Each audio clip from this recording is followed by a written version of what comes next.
time it is, nigga. Better watch how you step in. Yeah. But that was my niggas. Yeah.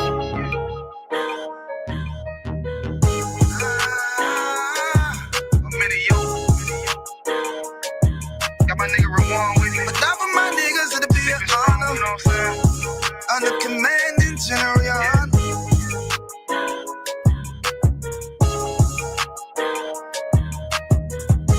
That for my niggas, it'll be an honor and a blessing. Look, hey, straight off the top, I love all of my niggas. That shit ain't gon' stop till we on top and we ballin', my nigga. We be fly as fuck, you know them bitches be stalking my niggas. That shit'll never change and it's the same with all my niggas. City to city, I should be at home. That's what my ribs say. But bitch, I'm grown. I'm in these streets and closed caption. Niggas know we bout that action. If a nigga play with me, then my hockey gon' let him have it. Hey, think you the shit, this truth the shit. Nigga play, I let that Ruger hit. Get on them tracks, they be like, who is this? I'm rude with it.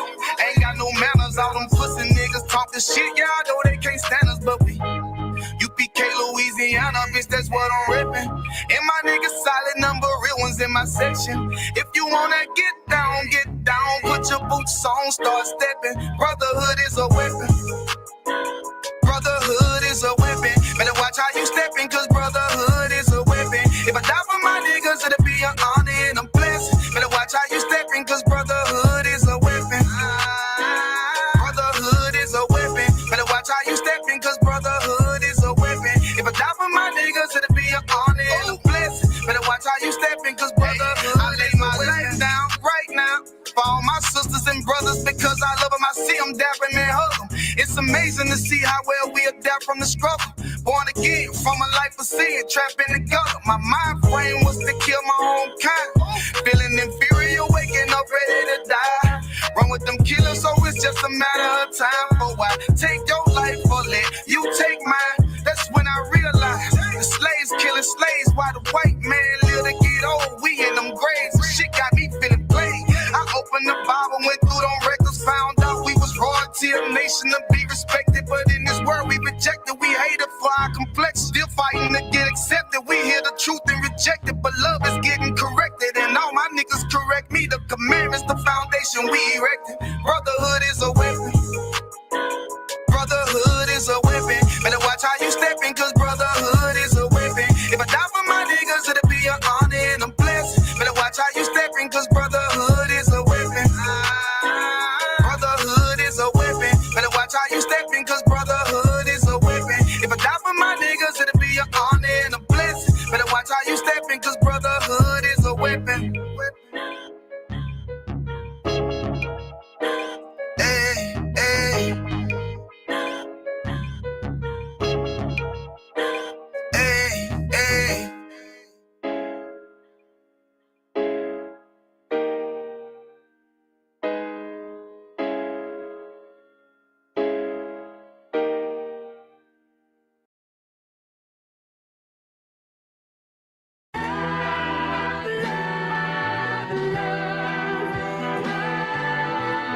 One West, 125th Street. Look, y'all put y'all faith in presidents like they gon' change this country. Run the league and let y'all play, cause y'all gon' make them money. Fuck Obama, he ain't come here on cargo slave ship. What the fuck he do for blacks in his administration? I'm waiting, patient like a saint. Black, Hispanic, Native, they hate your ass the same. Paint Christ in their image, paint you as a slave. God ain't all love, scriptures say he hate. African soul niggas, they know we not the same.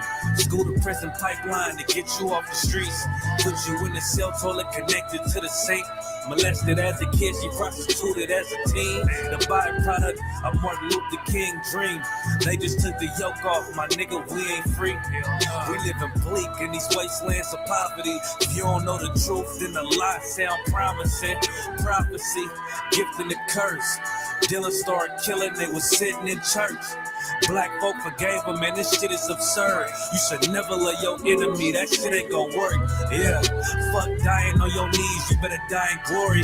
Man, I joined the UPK, taught me the art of warring. I took a nigga life like mine to be recognized. I feel that pain every day, it can't be reconciled. Pops banging, my sister a prostitute. My brother got life, and somehow I still found the truth. War ready, no cowards, no excuse. Fuck reparations, you can't bandage no open wounds.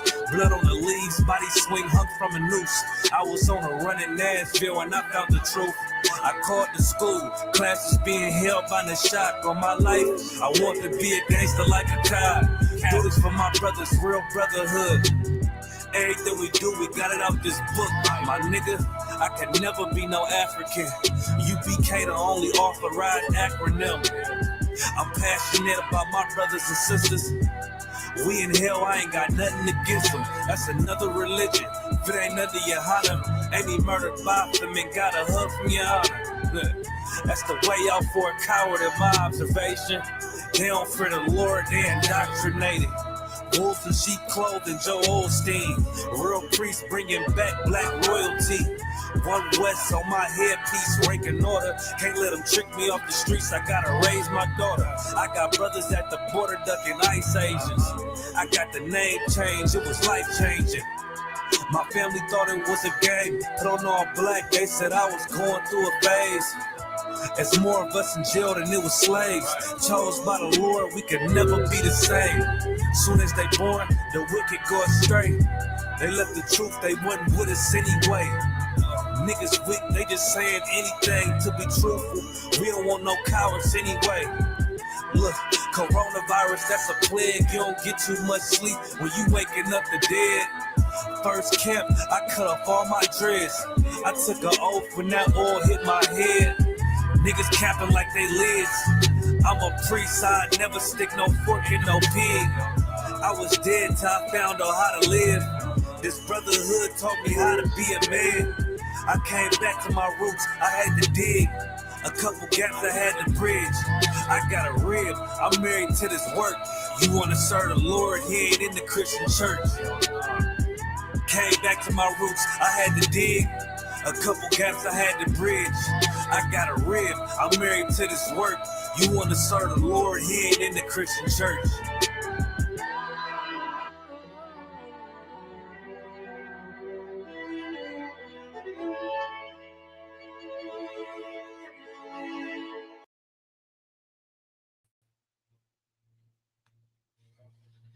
All right, clap it up. Hey, Shalom Israel. We're the Isupk, started out of 1 West 125th Street, Harlem, New York, since 1969. This is the Isupk Milwaukee Feast of Purim, the opening of the Feast of Purim. It is not a high holy day. This is a memorial.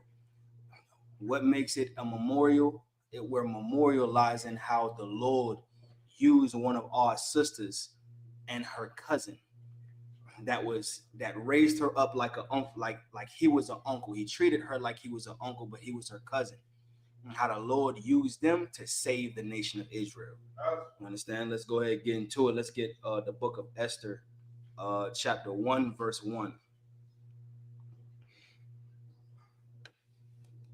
The book of Esther, chapter 1, verse 1. Come on with it. Now it come to pass in the days of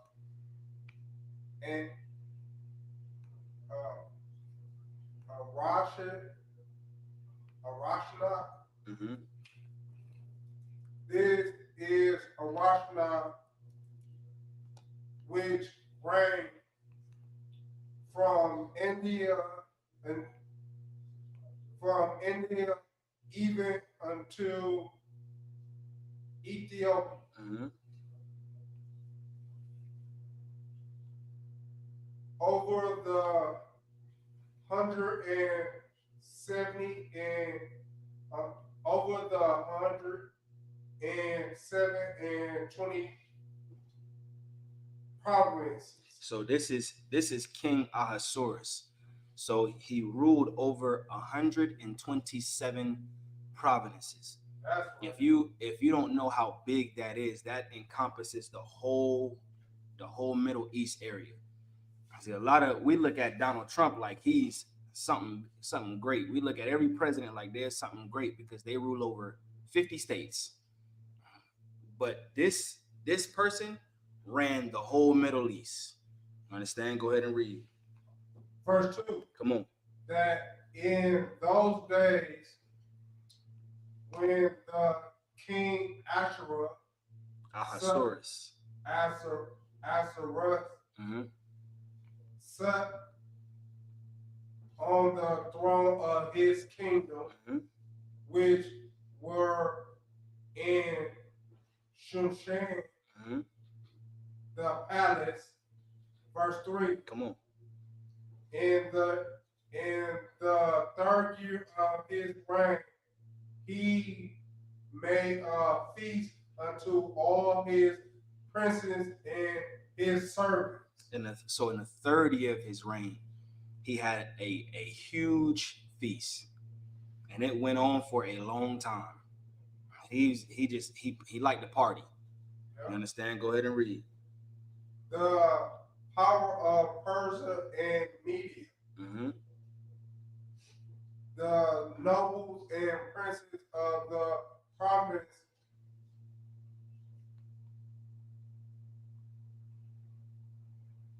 beheld therefore him. Come on. Verse 3 of verse 4. Esther chapter 1, verse 4. Come on. When he showed the riches of his glorious kingdom and the honor of the excellent majesty, meaning days, Mm-hmm. even 104 days. The scriptures say even 104 days. Go ahead. That's 180 days. Absolutely correct. That's 100. I'm talking about 180 days. A score is 20. So when he say 104 days, that was 180 days that he was just showing off his kingdom. He's showing off that eating, that drinking, that having a great time for 180 days. Go ahead and read. Verse 5. Come on. And when them days were expired, after the 180 days was finished, go ahead. The king made a feast unto all his people that were present in Shushan. Mm-hmm. Come on. The palace. Come on. Both unto great and small. Once those 80 days was over, the king made a feast to everybody. Whether they was rich or poor, everybody could come into the next feast because the first feast was just for noble people of high stature. Then that's like if Commanding General Yohana did something and he was like, all right, which he would never do a feast with just high-ranking men and then lower-ranking men next. But that's this. I'm just something so we can understand. This would be like Commanding General Yohana saying, this feast right here is going to be for the generals and the captains. And then after this feast was over, after that feast is over, that's going to last 180 days. Once that feast is over, then it's going to be another feast. Hey, Shalom. There's going to be another feast for everybody, which all the rest of it encompasses sisters, young men, troopers, officers of 50, all the way up to 5,000. So everybody can come to the second feast. So what this is saying is, after the 180 days was over, the king threw another feast. Whether you was rich or whether you was poor, you was allowed to come to that second feast. You understand? Go ahead and read. 7 days. Come on. In the court of the garden of the king's palace. So he took it from out of the place where he was showing off his kingdom. Then he went to a specific place. He went to the court of the garden of the king's palace. And at that place, that's where he allowed everybody else to go there. And they partied there for 7 days. All right, go ahead and read. Verse 6. Come on. We're with white, green, and blue hangings, fastening with cords of fine linen and purple to silver rings and pillars of marble. Drop down to verse 9. Verse 9. Also, Vashti. Vasi, the king, made a feast of the women in the royal house, which belonged to King Ahasuerus. So at the same time the king was throwing a feast, the queen was throwing a feast as well. You understand? Go ahead and read. Verse 10. On the seventh day, when the heart of the king were merry with wine, Mm-hmm. he commanded my human, Mm-hmm. my human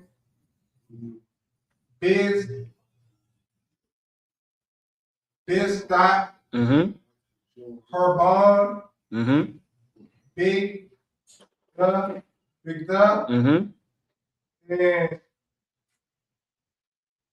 Abada, Abagtha. Mm-hmm.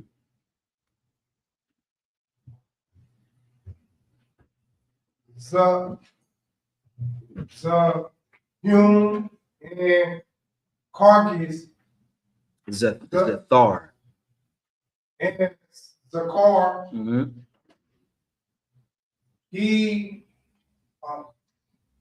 the seven chambers that serve in the presence of Asherah, the king, verse 11, Come on. to bring Asherah, the queen, before the king in the crown royal, Mm-hmm. that show Read that again. to show the people and the princess her beauty. Now, mind you, the king just went and showed off his whole palace. He's drunk with wine. He told him after he showed off his palace, he told him, he's like, listen, all of this glorious stuff I have, this is my most precious thing. Go and get the queen. I'm gonna show y'all the most precious thing I have. Glorious thing that's sacred to me. Go and get the queen. And he did it just to show off her beauty. You understand? Go ahead and read. For she was to look on. Come on. Verse 12. But the queen refused to come at the king's command. She did what? Refused to come at the king's command. Uh-oh.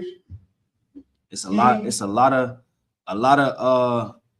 Vashtis walking around the earth today. That's right. A lot of Vashtis that refuse to listen to their husbands. You understand? If he's not telling you to do nothing unlawful, obey your husband. Scriptures say what? I will make a man more precious than fine gold. And in the times we living in, it is time for sisters to not obey the heathens, but obey your man. Israelite brother that the Lord put over you, obey him. Why? Because in these times and in the times that's getting ready to come, you're gonna need guidance from a man. That's right. And if you don't have a man with some sense, a man that has understanding, or a man that's tapped into a water source, a man that's tapped into a source where he can get a never-ending supply of understanding. If you don't have that, then Lord be with you. But if you have that, it would be wise to listen to that man. I don't care how you feel about him. I don't care whatever you may think about him. Now is the time that we're going into, where a man is made more precious than fine gold. And it's time for, if you don't see the fine gold, another person will see that fine gold. You understand? Your job is to see that fine gold and follow that man, because that man's job is to get you to the kingdom. You understand? Read on. By his chamberlain. Come on. Therefore was the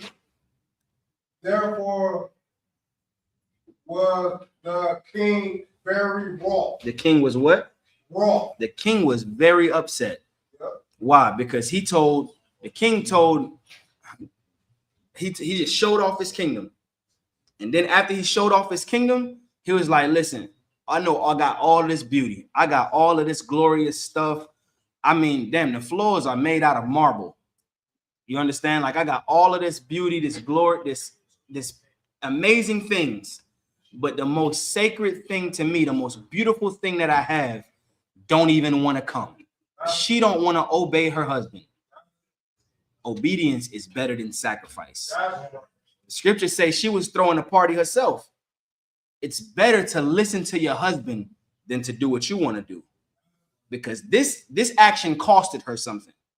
It costed her more than what she thought she was going to be able to pay. She thought she could just not listen to her husband and everything would be fine. There's a price that comes with not listening to who the Lord set over top of you. There's always been a price. And even the heathens knew it. You understand? Read on. And his anger burned in him. His anger did what? Burned in him. Come on. Verse 14. And the next unto him was Purim. Drop down to 15. Verse 15. Mm-hmm. What shall we do unto the queen Purim according to law?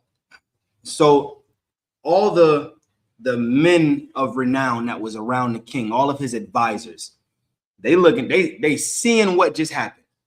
They look at his face and they see how pissed off he is. That's right. And then instantly their mind go to working.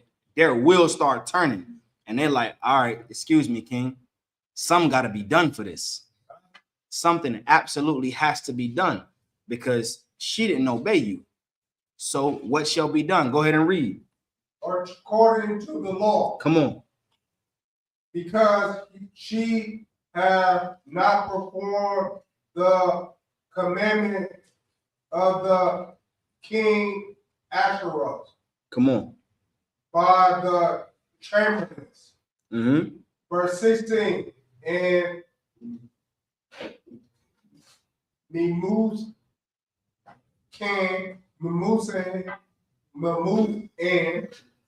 Come on. Memusan. Mm-hmm. Come on. After before the king and the princess, after the queen had not done wrong to the king only. So one of the men of renown stood up. One of the men of renown stood up, and after they said, "What we gonna do with this?" One of the men of renown stood up, and he said, "Listen, sir. Vashti, the queen, didn't just do this to the king. She didn't do this to just you." Go ahead and read. But also to the prince. But also to who? To all the princes. Come on. And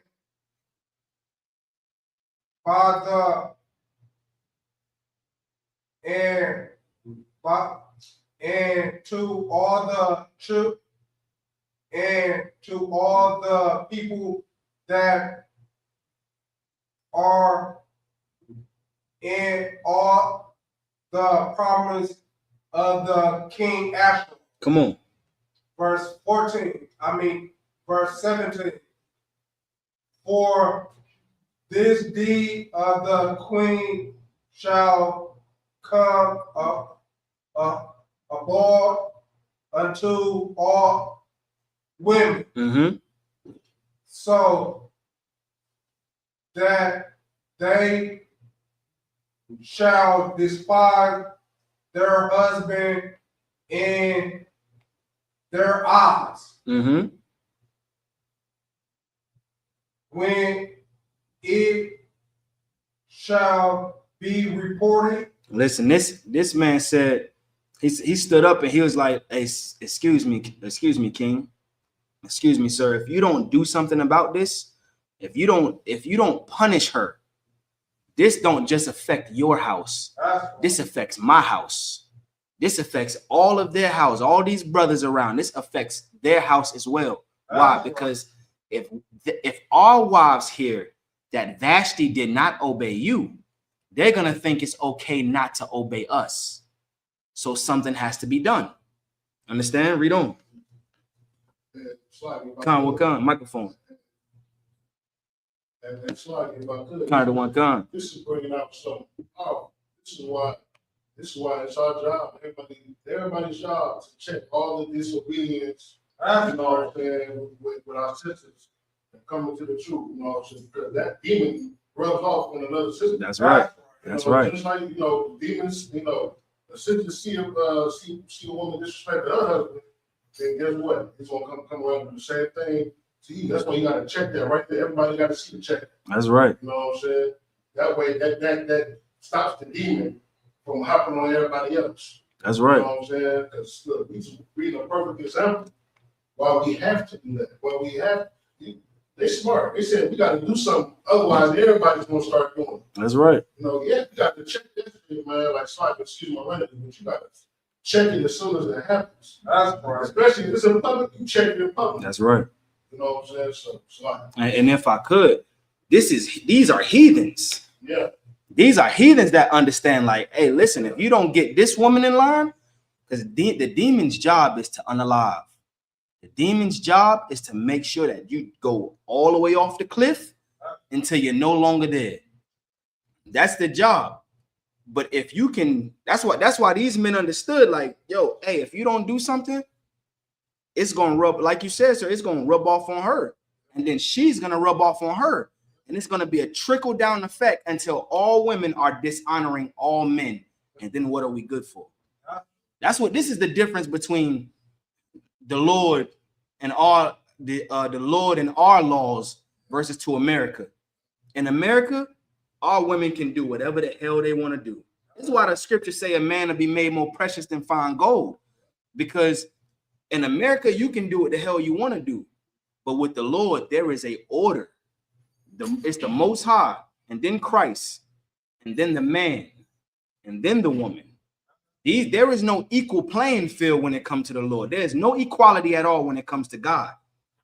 But America teaches equality. Why? Because they want the woman to believe that she's not really equal. She's superior to the man. That's what America want the woman to believe. But she's not just superior to any man. She's superior to our men. But she's inferior to them. So America teach our women, all right, you obey us. You don't have to listen to that nigga. Who's feeding you? He ain't feeding you. He ain't paying your bills. I'm paying your bills. If you don't listen to me, I'm gonna shut off all supply. But that's why the scriptures say a man to be made more precious than fine gold. What we used to say down south? If you ain't got a country boy, somebody that know what to do when there ain't no supply.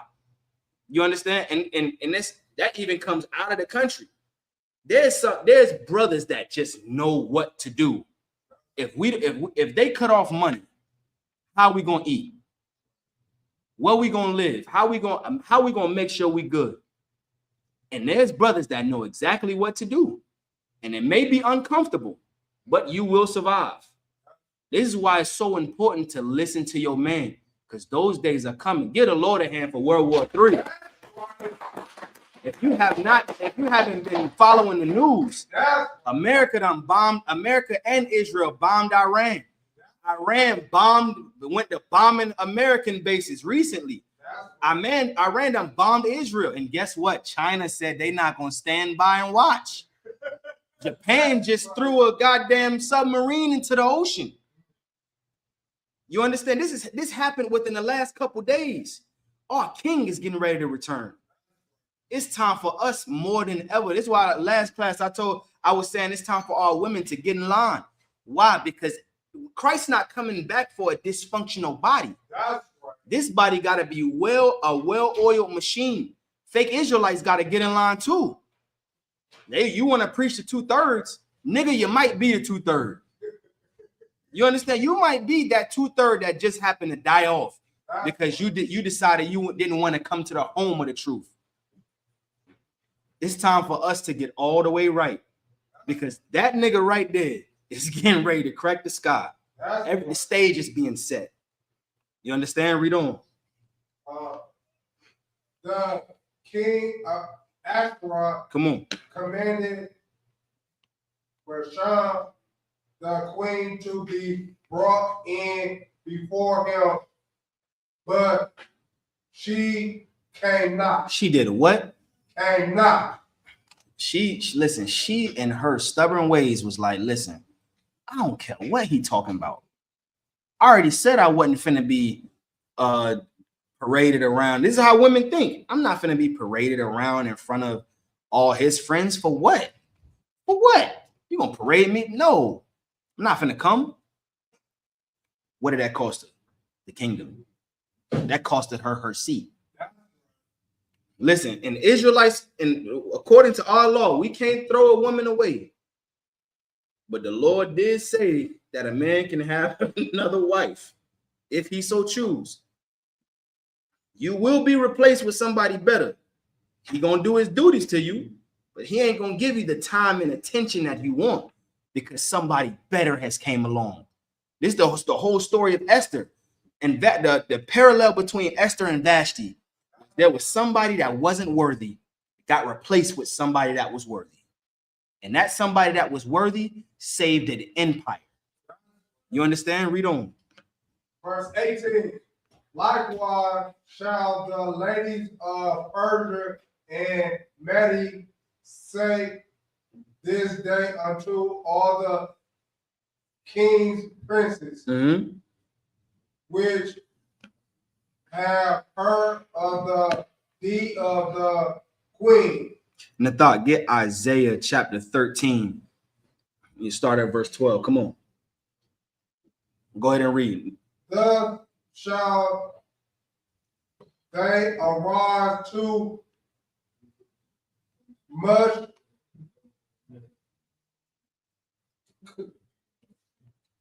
contempt and wrath. Verse 19. If it please the king. If it what? Please the king. These are the nobles talking to the king now. Like, all right, something absolutely has to be done. You made an order for her to come, and she refused. So now, my lord, if it please you, read.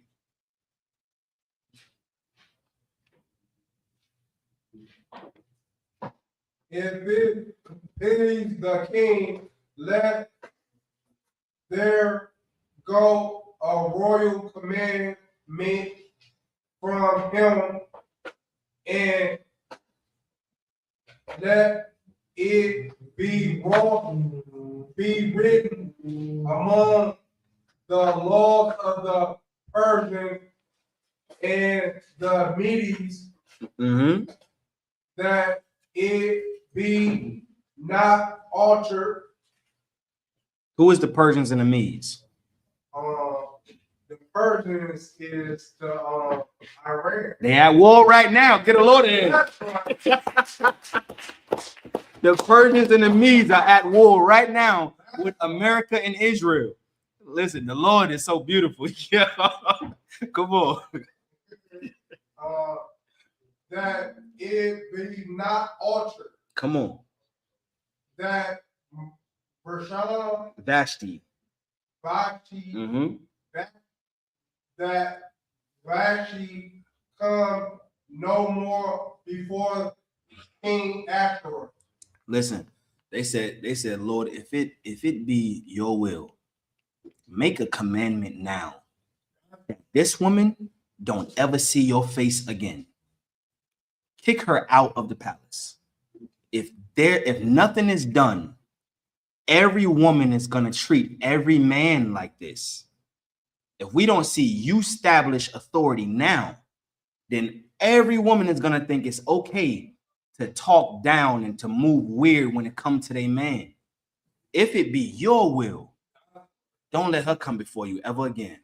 Concept. If I could, what's crazy about it, not crazy, but what's crazy about it is she's the queen. So all the sisters that are trying to aspire to be like her. Come on. You know what I'm saying? Like she's like the highest example of women during this time a woman is aspiring to be. Mm-hmm. You know what I'm saying? They see her, she's royal, you know what? If she's doing that to him and that's the king, that's supposed to be the ruler of the land that has the ultimate authority. And you the disrespect to him. What you think you want to do to me in my house? Yeah. President in my house. You know what I'm saying? Go with God. So, like, And that lets you know that you don't need money for, like, women be like, oh, in order for me to submit, you gotta have money, you gotta have cars, you gotta have your house in order. You don't need money for a woman to submit to you. That's right. She has to want to submit to you. She has to willingly do it. Beyonce made a whole song called Lemonade. That was a diss track to her husband. That whole song was a diss record to her husband. Then she came out with another song and said, if he's good to her, then she'll treat him with Red Lobster. Red Lobster, I believe that next month, they had sales that was record breaking for that next month, just because all women want to.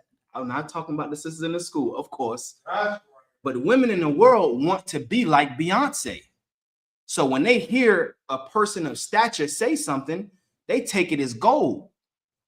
Imagine if Jay-Z would have replaced her when she made that diss record. If Jay-Z would have heard Lemonade and was like, all right, no sweat. Hey, NBC News, I got some news for you. She is no longer my wife. She is estranged. I got another one better. I got another one. And this is my wife. She listens to everything I say. She's not combative with me. She don't argue with me. If I tell her something, she treat it as law because she know that I'm not trying to destroy her. She know that my job is to make sure she's always safe and protected. So if I say something, it's law. Imagine how women would have reacted if they would have saw that. You probably wouldn't see as much divorce rate as you saw during that time era. But because America allowed women to rule, now you need a strong man that a lot of people look up to set an example. Or you need somebody to set example so somebody else can be like, all right, I ain't got to take this. I remember Officer 5000 Karab, give him a hand. That brother Raj was in power. It was some issue that happened to me. I believe it was 2021 or 2022, somewhere around there, fire weekend. I had a whore that left. And Karab looked at me and he was like, fuck that bitch, you heard me? He was like, the Lord gonna give you somebody better that's gonna honor and love you, you heard me? Fuck her. I was like, well, you said it, sir. Fuck her. And what happened? I ain't gotta say too much, y'all know her. You understand? But the moral of the story is if you don't fall in line, the Lord will push you to the side and he will put somebody better in that place. You understand? Come on with it. And let the king give her royal estate unto another that is better than she. That another that is what? Better than she. This is what the princess, the nobleman is asking. Listen, remove her from power, please. Please remove her. Set an example, and get you a wife that's better than her. That's what the UPK is good for. We'll talk to each other when we're going through hell with an evil woman. We'll talk to each other. Listen, you need somebody better. The Lord is going to give you somebody better. That's what the Lord going to do. But these are heathens. And they said, if it be your will, please go and get somebody that deserves this. You own all of these provinces, 180 of them. Go get somebody that deserves to be the queen over 180 provinces. Go ahead and read. Verse 20. And when the king's decree, which he shall make, shall be published throughout all the empire, Mm-hmm. for it is great. Come on.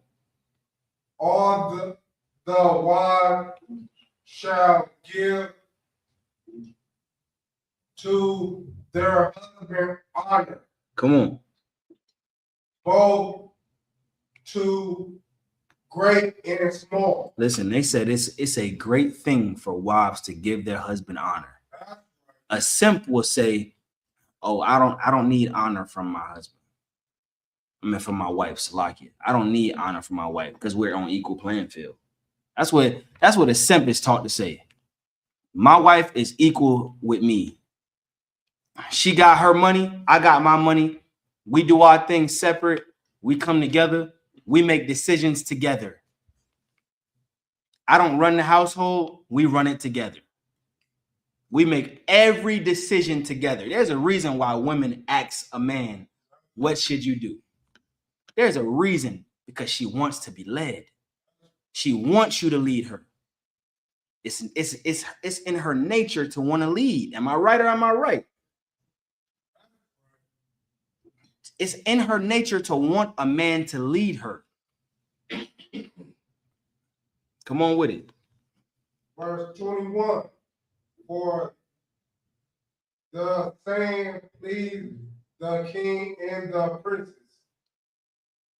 And the king did according to the word of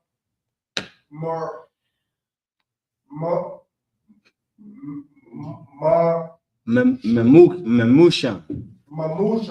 So what happened was they went out. The king was pleased with what he said. That's like we having a council and Captain Boss say something, and then Officer 5,000 Zaquan say, "Salakia, sir, if this don't happen, sir, if you don't do this, then all of us will be affected. So if you don't mind, for me and the rest of us, your brothers, do this." And Captain Boss said, "You know what? You're absolutely correct. That's what I'm doing. Because if I don't set this example and I don't do this and cut this off, then everybody's going to think it's okay to do that. And it's not okay." This is what happened. And then there's a royal decree that was sent out. All right.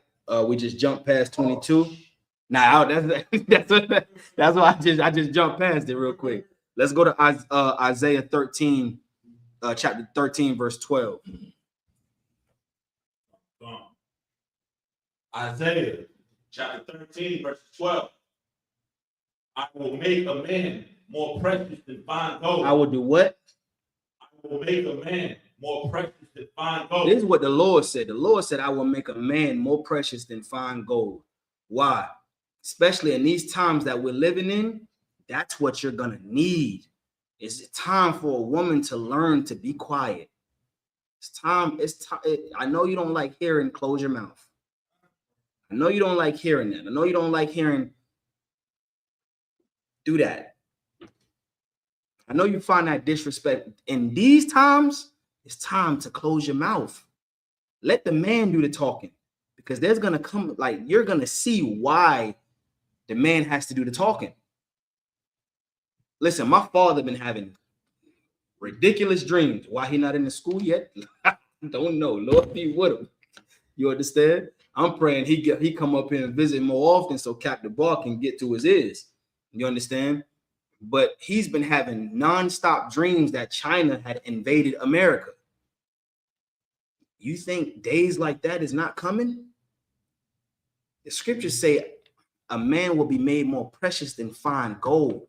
You're going to need a man of understanding to get you through hard times. And the Lord, through commanding General Yohanan and the Isupk, is building men of understanding that can get Blacks, Hispanics, and Native Indians through hard times. You understand? Go ahead and read. even a man than the golden wedge of Ophir. Mm-hmm. Come on. Therefore, I will shake the heavens, and the earth shall remove out of her place, and the wrath of the Lord of the hosts, Mm-hmm. and in the day of his fierce anger. This is what you're starting to see right now. You're starting to see the Lord starting to shake the heavens. That's why there's wars and rumors of wars. The rumors of wars is slowly starting to cease. And you're starting to, instead of hearing the rumors, you're starting to see the wars. There's going to come a day where there ain't going to be no more rumors. It's just going to be straight war. Right now, you're still hearing a few rumors of wars, but you're seeing more action because people are tired of the bully. And America has been nothing but a bully. This is why the Lord said a man will be made more precious than fine gold, because in the times where there's war and chaos everywhere, in times where the Lord's anger and his wrath is on the earth and the heavens are being shaken and our oppressor's rulership is being threatened. That's what's happening right now. The reign of our oppressor is coming to an end. And in these times, that's when it's time. And when you see America fall, if you're married to a man that was prophesying the fall of America, you should be quiet and listen to that man that was on them corners, sounding like them crazy niggas that was prophesying the downfall of America. You understand? Come on with it. What you got? Kananya, if you could get Esther chapter 2. Go ahead and read. Nathak. Come on.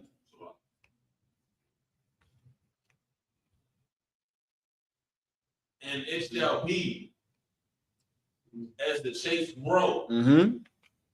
and as the sheep that no man taketh up. Come on. They shall every man turn to his own people. And and when you start to see as this war ramps up, because it's not going to die down. Donald Trump said it. I hope y'all was listening to him. He said it. He said, I'm going to be your last president. He said that. Meaning what? Whatever measures he have to take to make sure nobody comes behind him, he's going to do it. So what does that mean for us? The king that Christ has to unalive and take crown is Donald Trump's.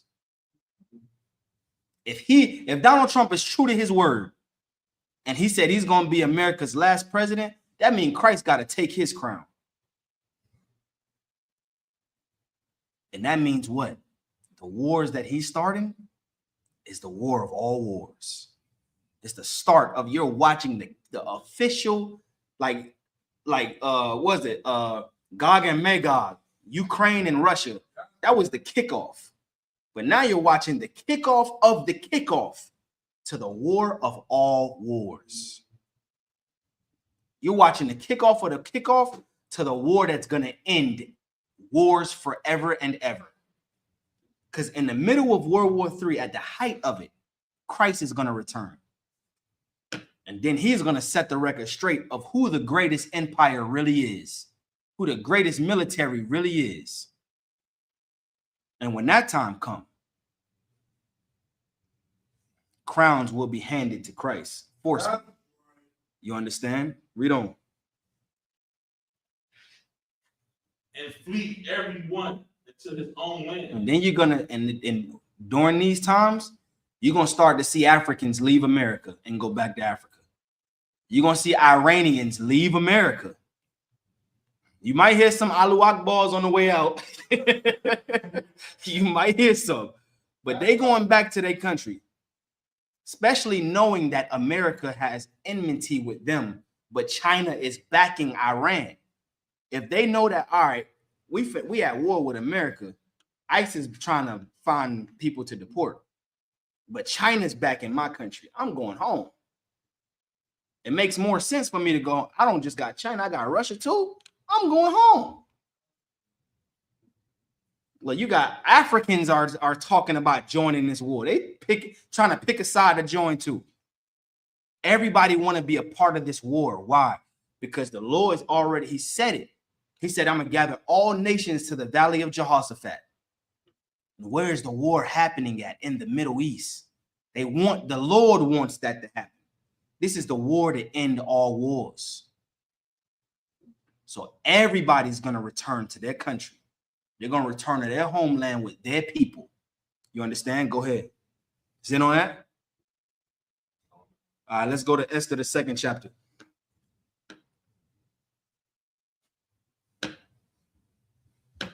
This is the book of Esther, chapter 2, verse 1. Come on.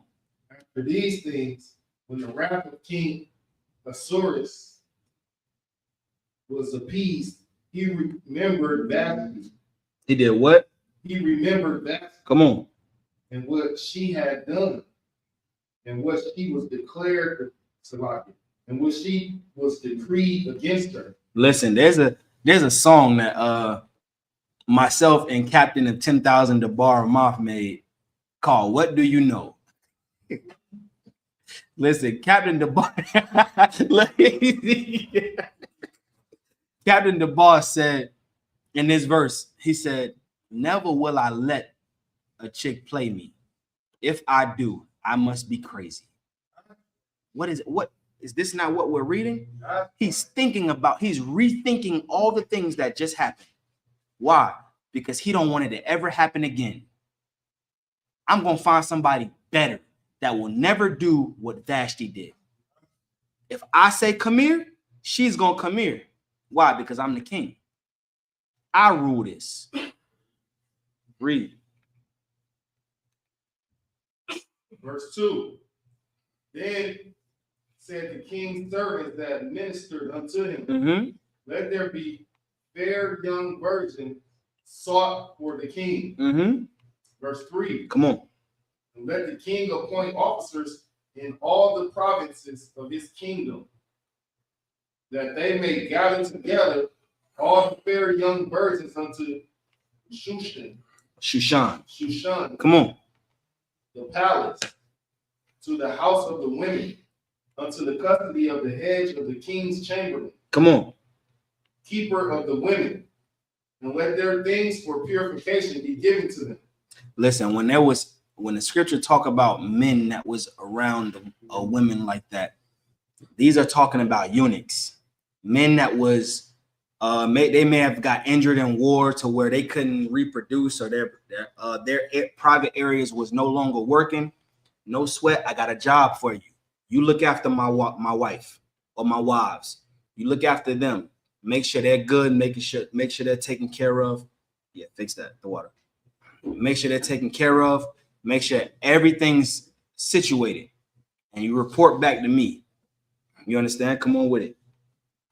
Verse 4. And let the maiden. Jump to verse 5. Verse 5. Now in Shushan, the palace, there was a certain Jew whose name was Mordecai. We finna start getting to it. This is the man that was the older cousin of Esther that raised her like she was his daughter. He treated her like an uncle, like an uncle that really loved his niece, and he took her in. You understand? Come on with it. Come. The son of Jair, the son of Shammai, the son of Kish, a Benjamite. If he was alive today, which he absolutely more than likely is, he would be a so-called Jamaican, a Benjamite. Come on with it. Verse 6, who had been carried away from Jerusalem with the captivity which had been carried away with Jeconiah,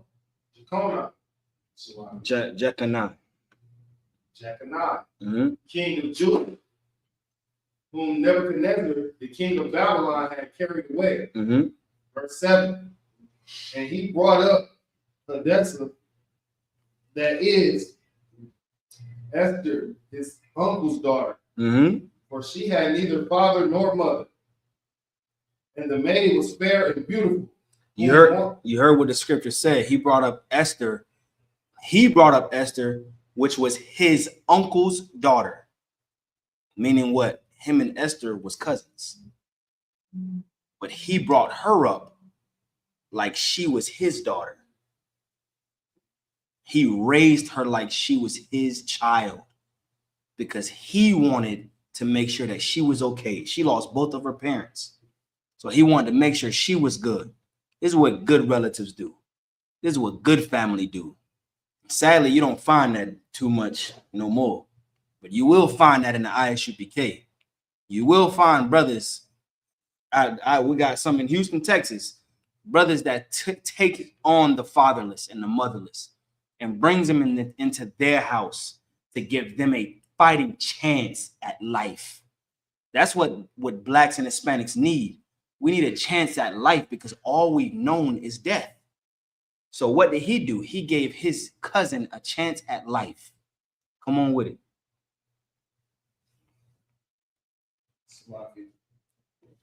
For she had neither father nor mother.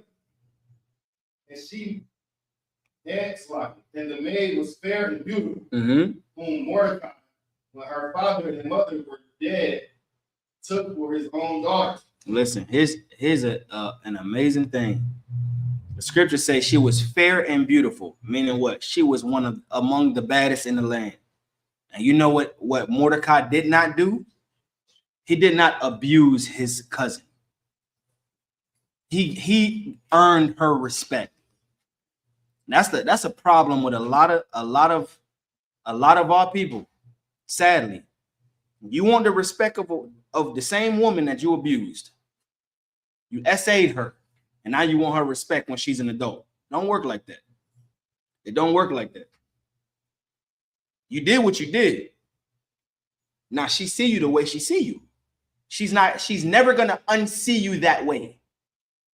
Mordecai didn't do that to her, which is why she was able to honor and respect Mordecai, because Mordecai treated her like she came from his own loins. You understand? Read on. When her father and mother were dead, took for his own daughter. Come on. Verse 8. So it came to pass, when the king's commandment and his decree was heard, and when many maidens were gathered together unto Shushan the palace, to the custody of the God, that Esther was brought, Esther was brought also unto the king's house. Come on. To the custody of the God, keeper of the women. Drop down to verse 12. Verse 12. Now, when every maid's turn was come to go into the king Ahasuerus, after that, she had been 12 months according to the manner of the women.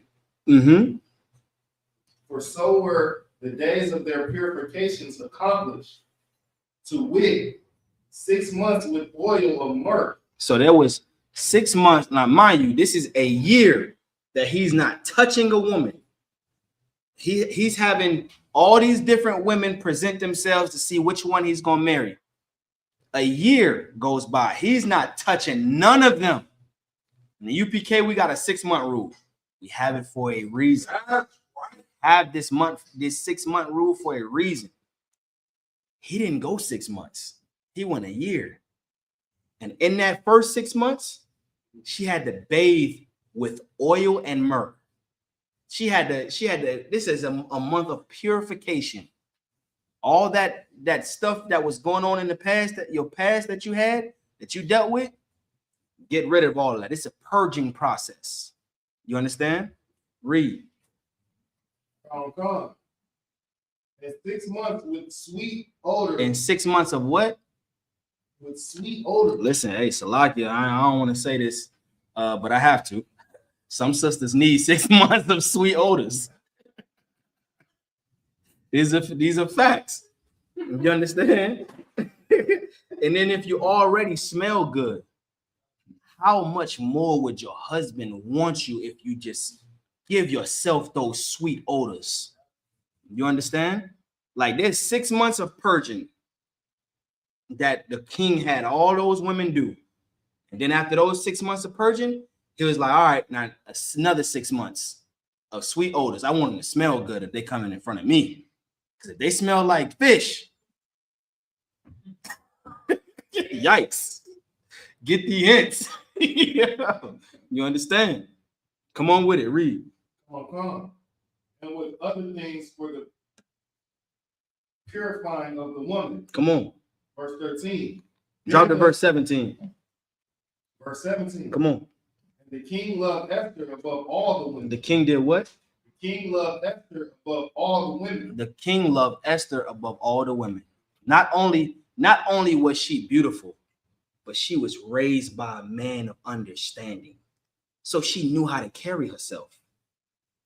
It hit different when there's a beautiful woman that have a beautiful mind.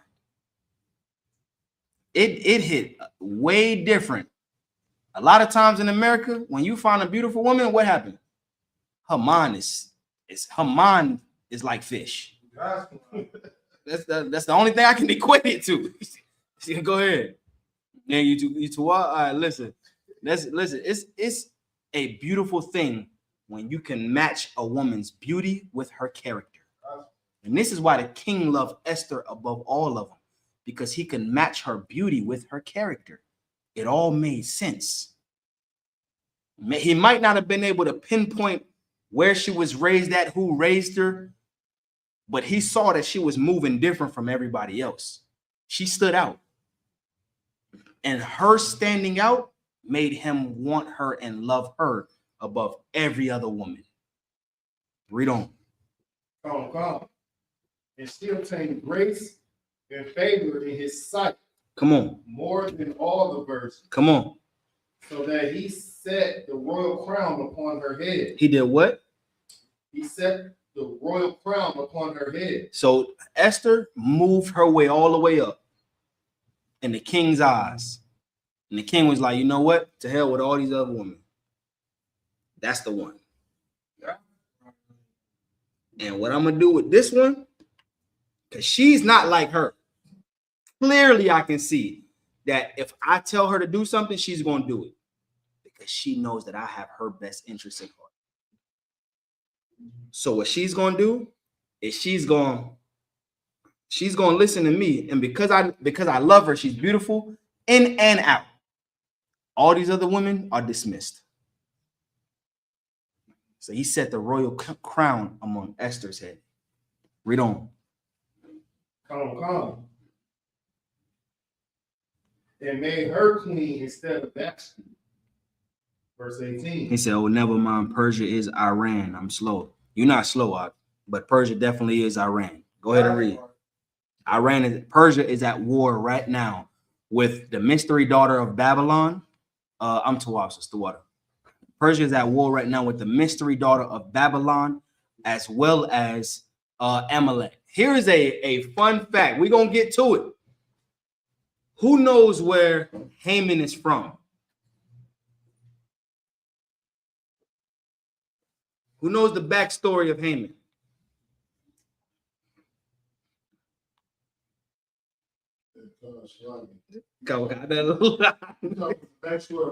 Is it Khan as far as where he's from, and as far as his life and his bloodline?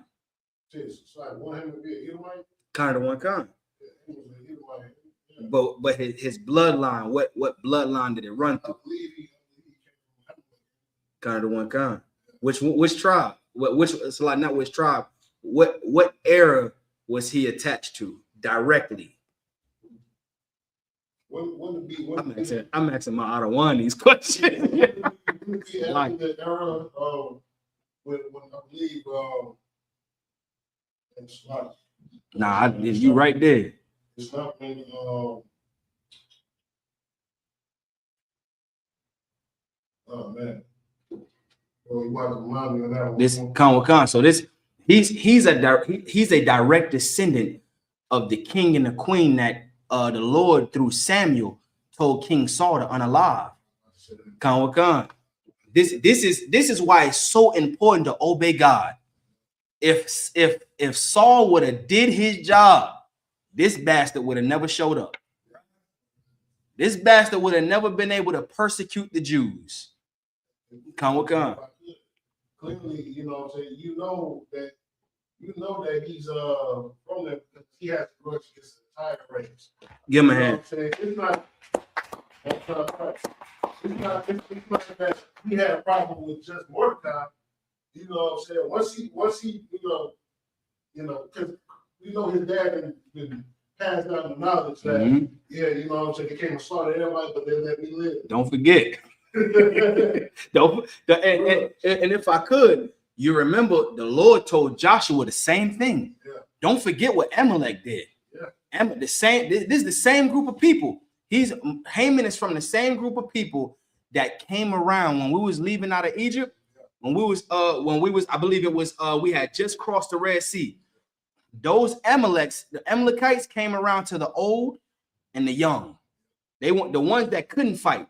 That's what because our oppressor, the white T man, I don't want to get flagged, but our oppressor, this European Caucasian devil, he is such a coward.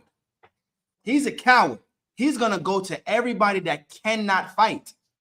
And if he know that he can't beat you one-on-one, he's gonna do things to put himself in power so that he can make motions to unalive everybody. What do you think he's doing with Iran?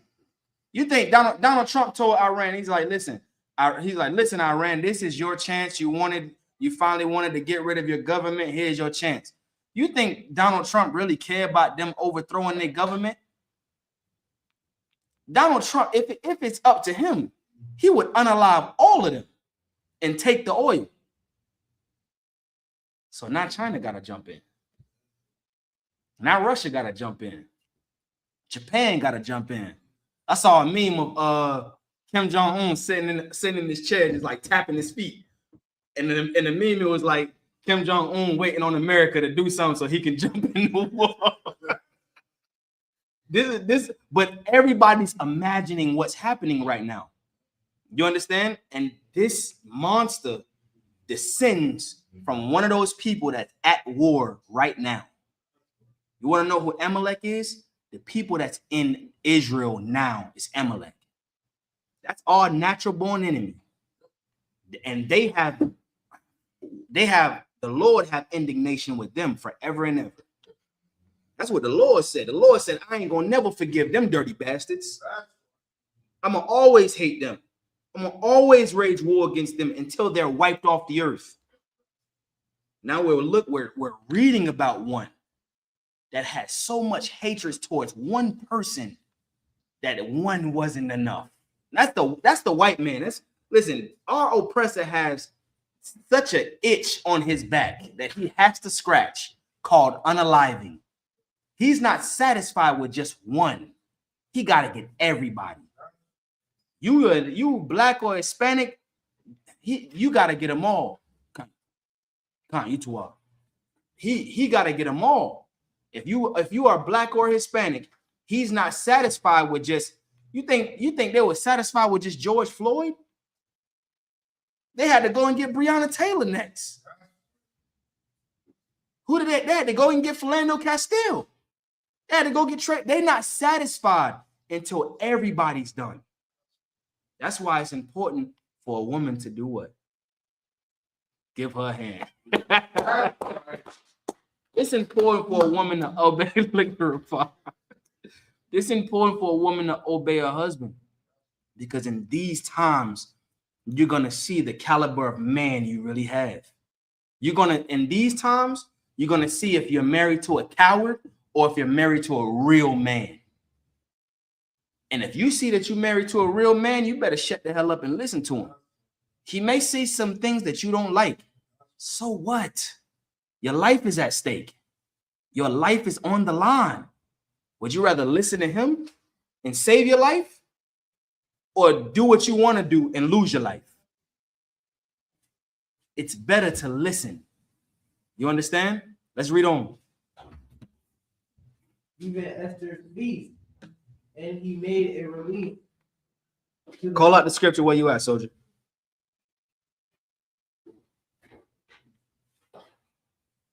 Book of Esther, chapter 2, verse what?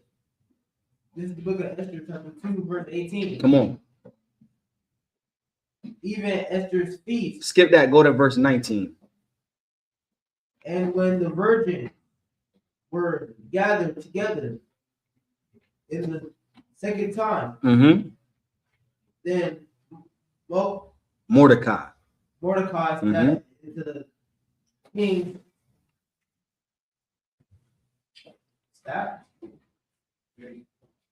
king's gate. Mm-hmm. Verse 25. Esther has not yet shown her Kindred. kindred, Mhm. her people, Mm-hmm. as Mordecai has changed her. Charged her. So what this means is Mordecai told Esther not to tell nobody that she was an Israelite. He told her not to tell nobody she was a Jew. So what did Esther do? Not even the king knew that Esther was a Jew. She didn't tell nobody. According to the whole earth or everybody that was around that province, Esther was just a beautiful woman. The king didn't, Esther didn't tell nobody nothing. She was just living under Mordecai's house and raised up right. Nobody knew she was an Israelite. Read. As Mordecai had changed her. Charged. Oh, Salaki. As Mordecai had charged her. Come on. For Esther did the commandment of Mordecai. He did what? For Esther did the commandment of Mordecai. Esther obeyed Mordecai. Come on. Like as when she was brought up with him. Listen, Esther, even as a grown woman, listened to her cousin uncle. I got that from Cap Yadi, y'all. Salaki. Her cousin uncle. Esther listened to the man that raised her. Why? He didn't never do nothing to dishonor her. He didn't do nothing for her to disrespect her. He raised her the proper way. He didn't mistreat her or abuse her. So what does that cause? That causes a woman to love a man that's raising you. If you're not treated no kind of way, that girl is going to love that man like a father. And Esther loved her cousin like her cousin was her father. You understand? Read on. Come. Verse 21. Come on. In those days, while Malachi sat in the king's gate. Mordecai. While Mordecai sat in the king's gate. Come on. Two of the king's chamberlains, Bigthan and Teresh. You remember Big Thong was one of the people earlier that was at the feast, at the first feast. Now you finna see the mindset of this monster. Read. Those which kept the door were wroth and sought to lay hand on the king Assyrius. They sought to do what? They sought to lay hand on the king Assyrius. Come on. Verse 22.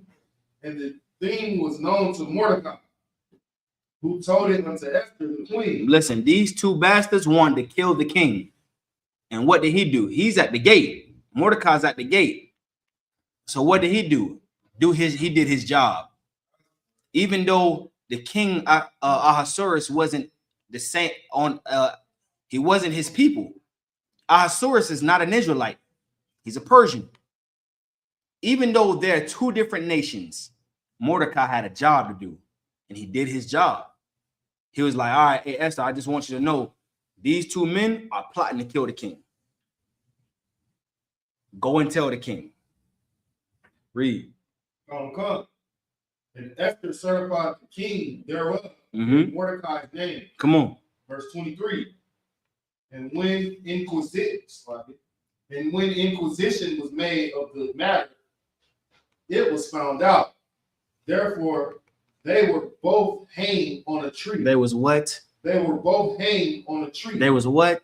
They were both hanged on a tree. Listen, They was trying to figure out ways to unalive the king. When Esther told the king that they was trying to figure out ways to unalive them, they was hung on a tree. And you know what Esther did not fail to do? Let the king know who gave her that information. Esther didn't keep that for herself. She didn't. Hey, I was scrolling around the palace, and I overheard two men trying to talk, and they was talking about killing you. Make sure you move right in these streets. Stay safe and stay dangerous. She didn't do that. She said, Mordecai told me he overheard these two men plotting to kill you. Mordecai's the one that's at the gate all the time. You understand? Read on. Let's go to Esther. Let's go to Esther chapter 4. No, finish reading that.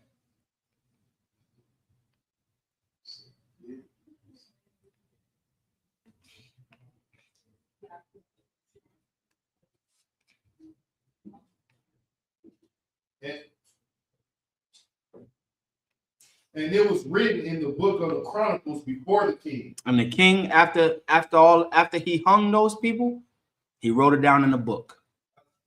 He wrote it in a book, sealed it, put it up. Let's go to Esther chapter 3, start at verse 1. It's the book of Esther, chapter 3, verse 1. Now let's start reading about this evil bastard that tried to put his hands against the children of Israel. Come on. After these things, did King Isupk promote Haman, the son of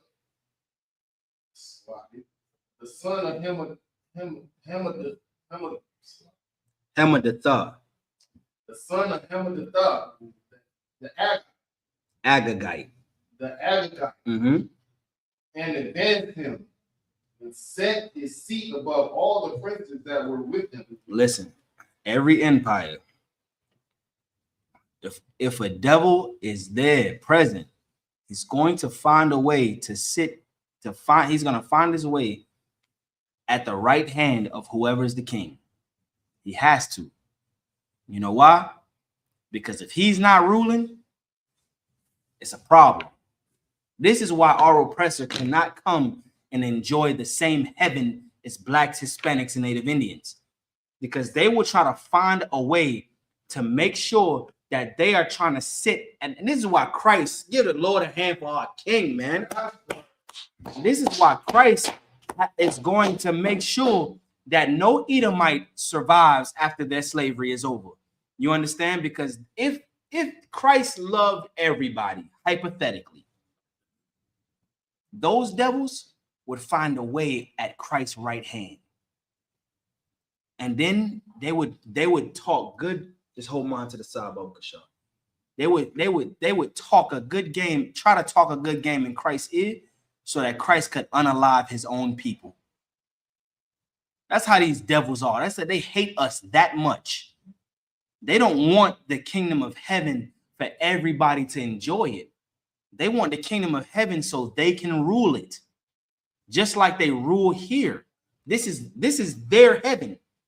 They want the kingdom of heaven where it's set up for blacks and Hispanics to rule.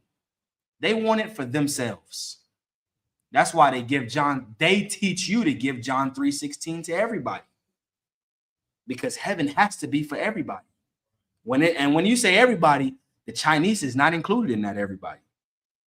The Africans ain't included in that everybody. It's just them. When they say God so loved the world, they're saying, damn the world. God loves white people. You understand? So let's get into this diabolical bastard. The book of Esther, chapter 3, verse 1. Come on.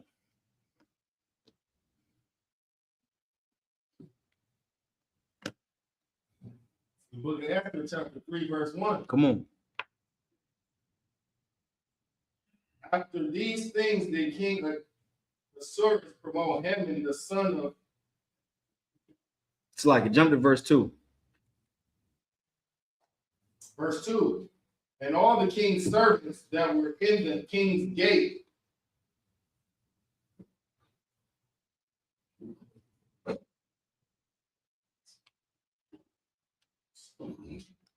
And all the king's servants that were in the king's gate bowed. They did what? They bowed Come on.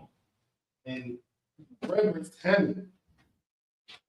For the king had so commanded concerning him. Listen, the king gave an order and a decree for everybody when they saw Haman walking by, for everybody to bow down and give reverence to Haman. Come on with it. Come. But Mordecai bowed not. But Mordecai did what? But Mordecai bowed not. Mordecai did what? But Mordecai bowed not. When everybody stood for America's flag, what did spiritually, what did what's that football player name? What did he not do? Bowed not. This is what Colin Kaepernick didn't do. This is what Kyrie Irving chose not to do. They chose not to bow to America. You understand? Go ahead and read.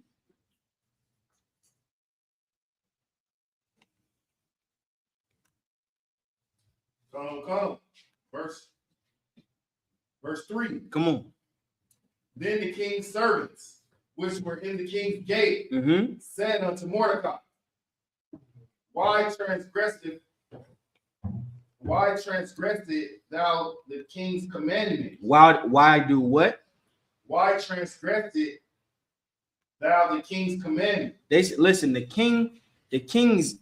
people, there was other Israelites there looked at Mordecai and they was like, listen, the king said he made a command for everybody to bow down to Haman.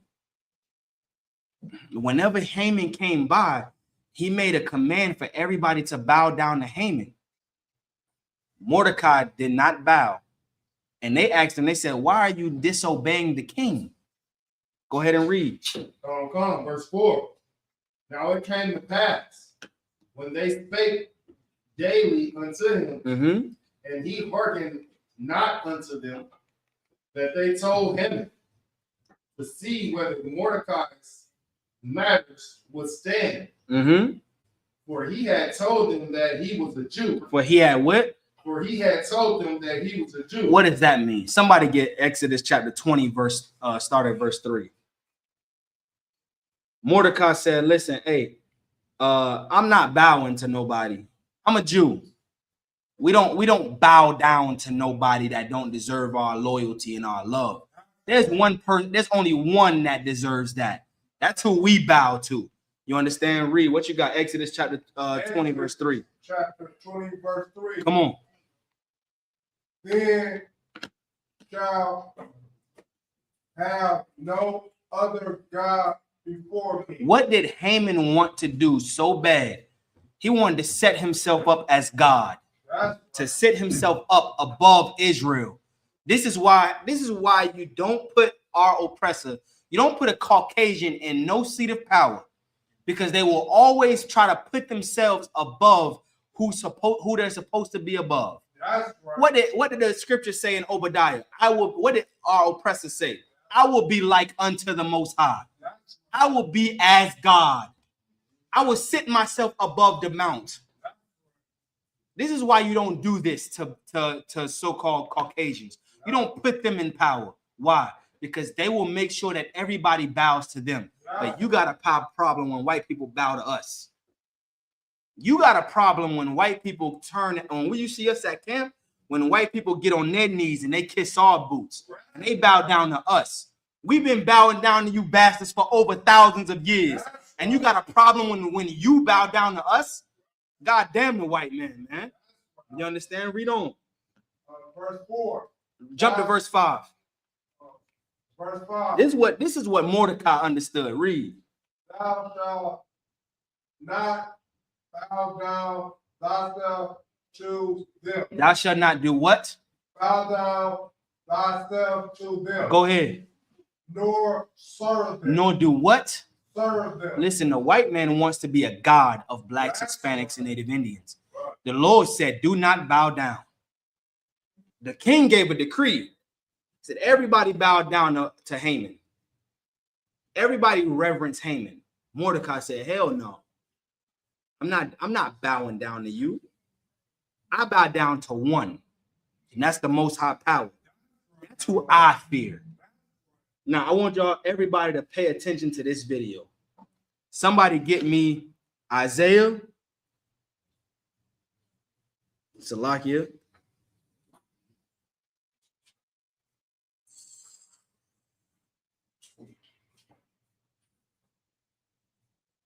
Oh my goodness.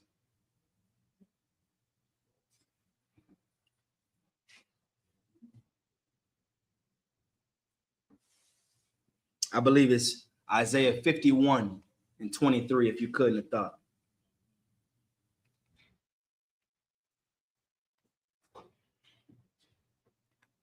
Is that can everybody see the video right there?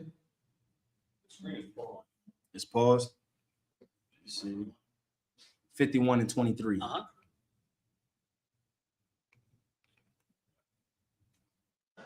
Yes, you can. Thank you. So nice. I like her. Please. Go. I like him too. One thing I like about him, he keeps it real, just like grandma. I appreciate that because I can trust him because he tells exactly how he feels and what he thinks. Thank God for this president. I am filled, my cup runneth over because he allowed his constituents, his people to come to my house to interview me, to talk about the murder of my grandson. It seemed like nobody cared. I'm an advocate for murder. I marched, I rallied, I pulled out other families in the District of Columbia that had murders and did not have answers. Ooh. We marched and we rallied, and nobody heard me, Democrats. Get mad at me. Until this Republican sent his constituents, his people out there to interview me in my home. Have you ever heard of a thing? Then they invited me twice before Congress to testify for the beautiful bill that's going to change. I can't stomach this no more. Salakia. Somebody get me Isaiah 51 and 23.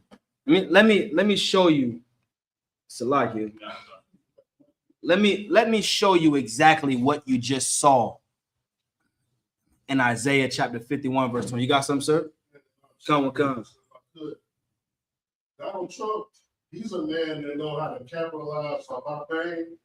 He knows how to capitalize off who we respect. In the black community, we respect our grandmas. That's a fact. We respect grandmothers. Right. He got a black grandmother there telling her story. When Trump, he's an opportunist.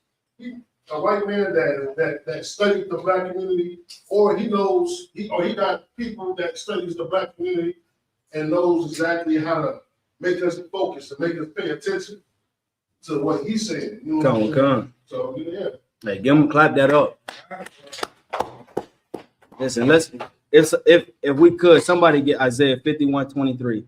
I want you to see, I want you to see what you hear what you just saw and see it from the Lord's eyes of what just happened. When we say, and there's another video of a Hispanic sister talking about how much she loved Donald Trump. I want you to, and then you got videos of brothers that's getting mad at the UPK for getting people, for causing, we don't even cause them. We tell them what their ancestors did to ours. And they willingly get on their knees and they willingly bow down to us. And all people have a problem with that. I want you to see in the scriptures what's going on with them. Read. Isaiah chapter 51, verse 23. Come on. But I will put into the hand of them that afflict thee, which have said to thy soul. Which has said to what? To thy soul. What did Donald Trump do? Read that part again.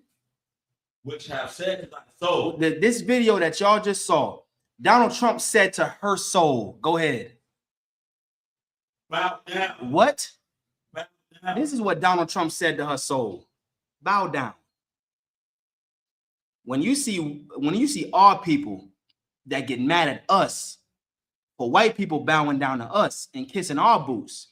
Our oppressor has said to their soul, bow down. And you know what they do? They bow down.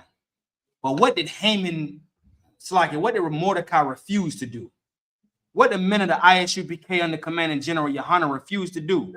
We refuse to bow down. We're not going to bow down to no evil monster. Because who do we, damn right, Barakatha Yahweh Yahweh, who do we fear? We fear the Father that we fear. We don't fear nobody else. You understand? Let's get back to Esther, the 3rd chapter. Come on with it. Esther chapter 3, verse 5. Come on. And when Haman saw that Mordecai bowed not. When Haman saw that Mordecai did what? Bowed not. Come on.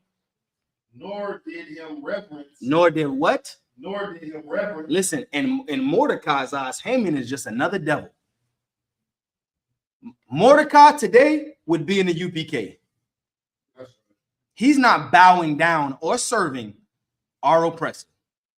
You are no sweat. We can do business. That's it. Stay on your side. I'm gonna stay on my side. If you come on my side, Lord be with you. Don't touch my daughters. I definitely ain't gonna touch yours. Lord be with you. Read. Then was Haman full of wrath. Haman was what? Haman was full of wrath. This is how our oppressor is when you don't bow down. What did they do to the UPK? When they found out that we was not like the Christian church, but we love us and only us, they put us on the hate group. Southern Poverty Law Center, they put us there. This is a hate group. When we had Passover in Raleigh, North Carolina, they tried to kick us out of the building. And then they let us have the building. Why? Because they probably, my thinking is they saw General Muhammad say, if you kick us out the building, we'll have Passover in the street. Because we love God. God damn the white man. We love the Lord. We love all people. And Mordecai had this same kind of love towards his people. He didn't have that love towards white people. There's no more love to give. Read. Verse 6. Come on. And he thought scorn to lay hands on Mordecai alone. He did what? He thought scorn to lay hands on Mordecai alone. Listen, at first, his first thought was, all right, he ain't gonna bow down. Everybody else says, all right, me and him gotta have a one-on-one. I gotta go get a 3-minute match with him. And whoever win, but I gotta lay hands on him. Go ahead. For they had showed him the people of Mordecai. They did what? They showed him the people of Mordecai. Then they showed him that Mordecai was a Jew. Read. Wherefore Haman sought to destroy all the Jews. Haman sought to do what? Haman sought to destroy all the Jews. Come on. That were throughout the whole kingdom of Assyria. Once Haman found out that Mordecai was a Jew, he was like, you know what? I don't want to just fight Mordecai. I don't want to just unalive Mordecai. I want all of them. Why? Because those are the ones that unalive my forefathers. From who? King Saul. King Saul left his mother, his foremother alive, pregnant with his forefather. And because King Saul didn't obey God, now Israel got this dirty bastard to deal with. You understand? But thanks be to God, you had a woman that loved her people. You had a man that loved her people that got this evil bastard out the way. You understand? Let's go ahead and read. Even the people of Mordecai. Verse 7. In the first month, that is the month Nisan, in the 12th year of King Assuerus, they cast Purim, that is the lot, before Haman from day to day, and from month to month. Come on. And the 12th month, that is the month Adar. Listen, this is about 5 years. For a span of 5 years. Listen to the hatred of the white man. For a span of 5 years, Haman and his friends was, see these dice right here? Haman and his friends was shooting craps, tossing dice, casting lots to see when they was gonna unalive the Jews. At what time they was gonna do it. They was casting lots for 5 years. He couldn't get rid of the hatred for one man. They hate Commanding General Yohana, so you better believe they hate you. They hate one man because that one man said, we're going to take our love from out of America and we're going to put it back into blacks, Hispanics, and Native Indians. And because you chose to come in here, you better believe they hate you. Read. Verse 8. And Haman said unto King Ahasuerus, Come on. there are certain people scattered abroad and dispersed among the people in all the provinces of thy kingdom. Listen, just like the white man, this is what they do. They are great devils. They know how to make you feel what they're saying. They know how to talk. The scriptures say the words of their mouth were smooth as butter. They know how to make you feel every word so that you can agree with them. This is what Haman is doing to the king right now. It's the people, they don't mean nothing. They don't obey nothing. They follow their culture. They don't even obey you. That's how they get you. White people are great lawyers. That's one thing that they are. Because they're so great with their talking. Scriptures say their words were smoother than oil. But in their hearts was a drawn sword. All they care about is assaulting, unaliving, and I can't say the other word because you get what I'm saying. That's all they care about. This is what Haman is trying to do to our people. You understand? Read on. Come. And their laws are diverse from all people. Come on. Neither keep they the king's law. Verse 9. Come on. Verse 9. If it please the king. He being a good lawyer right now. He a prosecuting lawyer. He's a prosecutor. He done already appeased the king. He's on the right hand of the king. So now he's saying, Lord, my Lord, if it please you, read on. Let it be written that they may be destroyed. Let it be written that they may be what? That they may be destroyed. Come on. And I will pay 10,000 talents of silver to the hands of those that have the charge of the business. How much is 10,000 talents today? Understand, this monster put a hit on blacks, Hispanics, and Native Indians. You talking about, like, you got people in today that talking about, hey, I got 100 bands on his head. This ain't no small change. He put a hit on all of our people. You understand? Come. So I'm reading this. It says, I don't know if this is correct, but it says 10,000 talents in the Bible represents an astronomical unpayable sum ranging from approximately 6 billion to 13 billion. Good night. Modern raw precious metal value, because the single talent is roughly 20 years' wage for a laborer. Let's see. Okay, so this is maybe between 6 billion and 13 billion. Haman put a between 6 to 13 billion bounty on your head. Yeah, it's up there. Haman put a bounty on your head. Niggas today, they going unalive for $1,000. I got $1,000 bounty on your head. That can pay my mama rent. Let me go do that. I'm gonna sit behind bars for the rest of my life, but at least she good. This devil put a couple $1 billion on our heads for a job to be done in 24 hours. This is how much the white man hates us.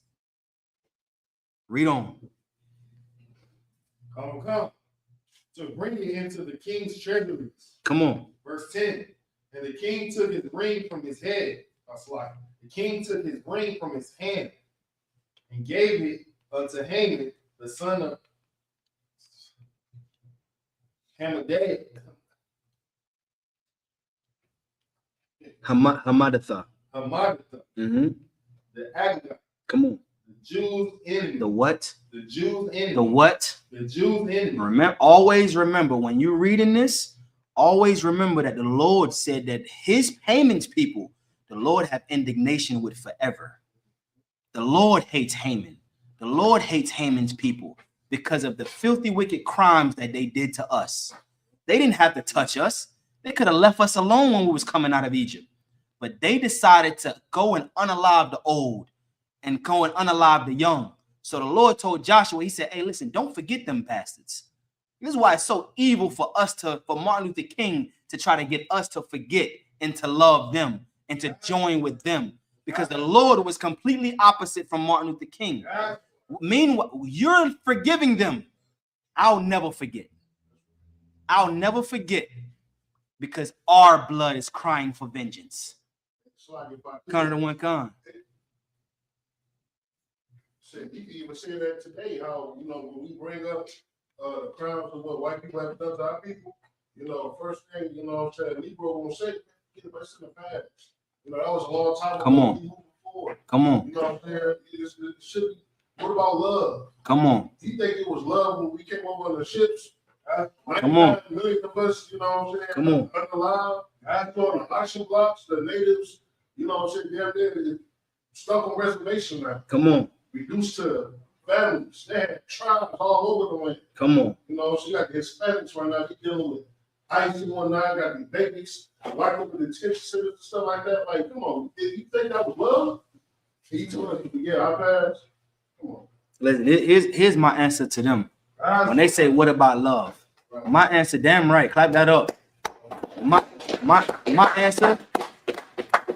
answer when they say, what about love? I love so much that I cannot forget what you did. I remember we left Raleigh Passover. I believe that was what, the 54th or 55th, one of the two. And I was driving back to Florida with my older brother and his rib. And we passed a field of cotton. And instantly my mind went to our forefathers, to where I got sick to my stomach and tears came out my eyes. I will never forget. Never. You want me to love you? You want me to forgive you? I'll forgive you after you serve us. When I can bash your babies against the stone, when I can feed your babies to alligators, I'll forgive you at that point. I'm not going to rape your women. Grape, Slakia. My fault, YouTube. I'm not going to grape your women. I won't touch your women with a 10-foot pole. But what I will do is I will have your woman breed with that man. As soon as that baby's born, I'm there. I'm going to rip that baby from her. And I'm going to send her off to ZQ on his. And then I'm going to have you do it again. And I'm going to rip another baby and I'm going to send it to AG to another plantation. And then I'm going to bring everybody over every year for a party at my plantation. And every year you're going to wonder if that's your child that's coming with them. And you're never going to know, because as soon as you get the courage to ask, I'm going to beat you back. If I could. Turn to one gun. And when people hear that, when we tell that to our people, they think, oh, it's so cruel. It's so cruel. It should be like that. What the Bible, what they don't know is that they go to the Christian church. Christian pastors ain't telling you really what's in the Bible. That's right. The Lord says, do unto them double. That's right. Done unto you. That's right. The thing is, we don't know what justice feel like. That's right. We don't know what justice is. You know what I'm saying? When 9/11 happened, guess what America did? America bombed the hell out of That's right. In the Middle East. That's right. You know what I'm saying? You know how many innocent people that had nothing to do with 9/11? Yeah. You know what I'm saying? There's unalive, probably thousands, millions. They know and they understand what justice is. That's right. Justice is when you can do the same thing that the people that has been oppressed you have done to you. That's right. That's what justice is. That's right. You know what I'm saying? If someone takes something that belongs to you, what's the justice? Is that, you give it back and then you take something that belongs to them. You know what I'm saying? That's, if I could, Slap. the people, the fake Jewish people, the Amalekites, Haman's people, Yeah. they feel justice now. Yeah. Because every German that's still alive that had anything to do with the Holocaust, they either get unalived or they get imprisonment. But then when it comes to us, forget about it. It's in the past. Just what God, John 3:16. But God so loved the world. We're supposed. What about oneness and harmony for all people? What? I'm not talking about a black person. I'm talking as an earthling. Stupid shit that they say. Right. But then when our forefathers have to do, it's not earthlings then. So you telling me you want me to enjoy the same heaven as the man that ripped my forefather apart by 2 different horses? You want me to enjoy the same heaven as the man that buck break my forefather and graped my foremother? You want me to sit there and not forgive? You want me to sit there and love them? I can't do it. And forgive me if I'm not a part of the status quo. And I don't even want your forgiveness. I hope you don't forgive me. Because I don't care if you forgive me or not. Because will I ever forgive you? No. So we might as well fight fire with fire at this point. Speaking of fire with fire, the Lord is fighting fire with you now. You got America, Persia, Israel, all of these countries are throwing nukes back and forth to each other. And you think this is not of the Lord? I pray this is the last Purim that we keep here in America. I pray to God this is our last Purim here. Because if so, if we have to keep another one here, so be it. I pray that this Passover coming up is our last Passover here. I pray our next Passover after this one is how we remember the land of the north. That's what the scriptures say. We're going to remember how the Lord delivered us from out of this kingdom. You could read on. Damn right. Come. This is the book of Esther, chapter 3, verse 11. Come on. And the king said unto Haman, the silver is given to thee, the people also. The people what? The people also. Come on. To do with them as it seemeth good to thee. Listen, you don't tell the devil that. A so-called white person, you don't tell them, listen, these people are, you do whatever you want to do to them. Because if they're not a white tea person, they're going to put you in chains. What do you think this whole Make America Great Again campaign is about? You're seeing it with the Hispanics. With our Northern Tribe brothers and sisters, you're seeing what this Make America Great Again is about. They're putting our family in cages and they're graping the women. There's so many articles that came out about all these women that's been abused by them. You think they're not going to try to do this to us, Judites, Southern Kingdom? They want all of Israel wiped out. Come on with it. Come. Verse 12. Then were the king's scribes called on the 13th day of the first month. Let's go to the 4th chapter real quick and start there, and then we're going to end it for the night. This is the book of Esther, chapter 4, verse 1. Come on. When Mordecai perceived all that was done, Mordecai rent his clothes. Mordecai heard what the king did, and he rent his clothes. He's in his mind, he's like, damn, this devil is about to persecute us. And we've been persecuted long enough. Not only is he about to he's gonna wipe us out. This devil wants us gone. Go ahead. Come. And put on sackcloth with ashes. Come on. And went out into the midst of the city and cried with a loud and bitter cry. Come on. Verse 2. And came even before the king's gate, for none might enter into the king's gate clothed with sackcloth. Verse 3. Mm-hmm. And in every province, whensoever the king's commandment and his decree came, there was great mourning among the Jews. There was what? There was great mourning among the Jews. Whenever we hear that something bad is getting ready to happen to us. What is Israel known for? Crying to the Lord. That's what we're known for. Even today, when you hit a Christian church to this day, they hear about when they first heard ICE was getting ready to do what they was gonna do. Instantly, every pastor, we gotta pray, y'all. We have to pray. Not understanding that the Lord sent ICE so that we can come together and we can be one family so our king can come back and set us free from this hellhole, man. You understand? Now, does ICE have to do what they're doing? No. No.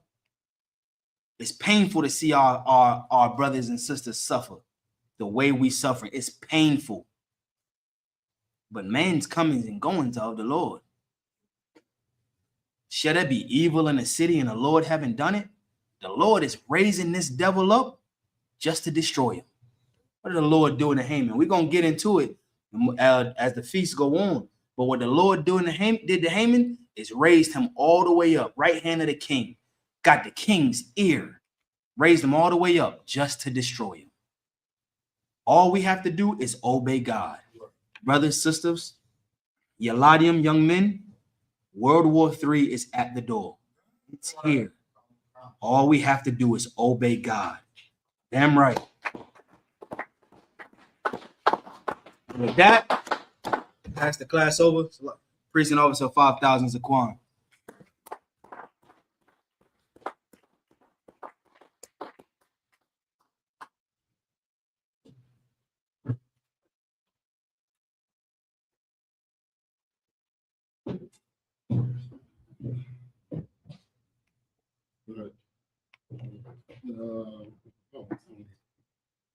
This is the ISUPK security announcements.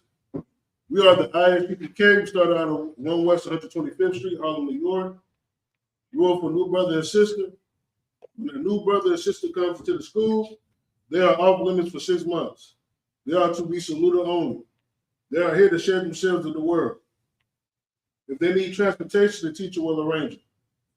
After 6 months, if their brother or sister has an interest in a particular person, he or she must get permission from the head to speak to a brother or sister.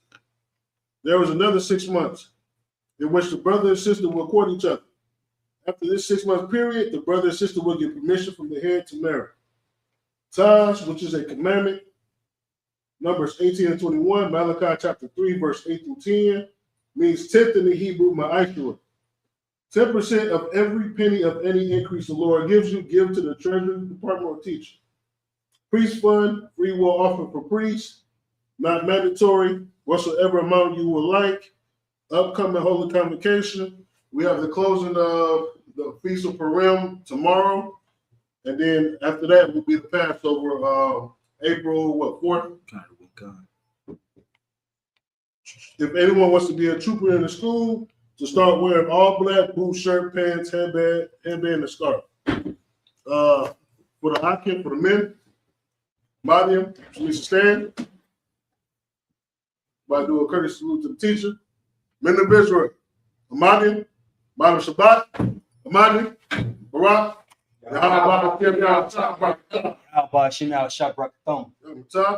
you want Sar, turn to face the Agwathian, Amadian, which means to stand. Men of Israel, Amadian, Shabbat, Amadian, Barak, Yahweh Shamar al-Tham Ba'ashim al-Shah. Yahweh Feast day dismissed.